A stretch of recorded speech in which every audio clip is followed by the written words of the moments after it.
I found some interesting information on soy I'd like to share with you today um, because when you do a search on soy, you're going to find all sorts of wonderful positive things about it. It's very difficult to find anything negative on soy, but there is a lot of negative about soy. And so there is conflicting information out there. Now, when you have two facts, but the reason I'm talking about this is because soy is in 60% of our foods. So it is just widespread all over the place. And the soy eaten in Asia is very different than the soy eaten in other parts of the world, like America. I don't think Asians consume a lot of soy protein isolates or a lot of soy oil or vegetable textured protein, or even consume the amount of soy milk that Americans drink. They typically tend to eat more fermented soy. But first of all, you may already know that most of the soy is GMO, which means it has traces of glyphosate, which is an herbicide. And a lot of the soy out there is processed with a solvent called hexane. And hexane is not a healthy thing. It's a very toxic solvent. Also, soy is very high in omega-6. It's very inflammatory. In 25 trials involving soy for menopausal women with hot flashes, it was demonstrated that there was no improvement in hot flashes. Yet how many millions of women are taking soy for hot flashes? And the other thing that's interesting about soy is that out of all the soy produced, 85% of it is split between soy meal and oil, soy oil. And out of the 80% that is soy meal, 98% of soy meal is used for animal feeds, okay? Cattle, pigs, and definitely chickens, which you eat. And there's not a lot of safety studies. And the type of soy meal that they're getting is not the fermented type soy that Asians consume. It is usually the byproducts of soy when they're making soy oil. And then we have 2% goes to humans. And so it's in our dressings, it's in all the processed foods. If you go to any fast food restaurant, they're typically going to use soy oil to fry your food in.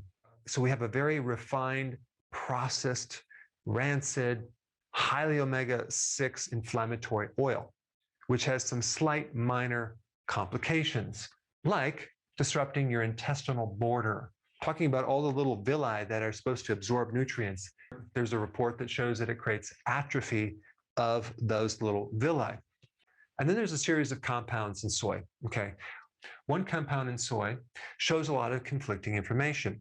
In some studies, it will show that it will decrease the risk of cancer. In other studies, it shows no change. Yet in other studies, it shows that it increases the risk of getting cancer and increasing the tumor size, which would make sense because it's very estrogenic.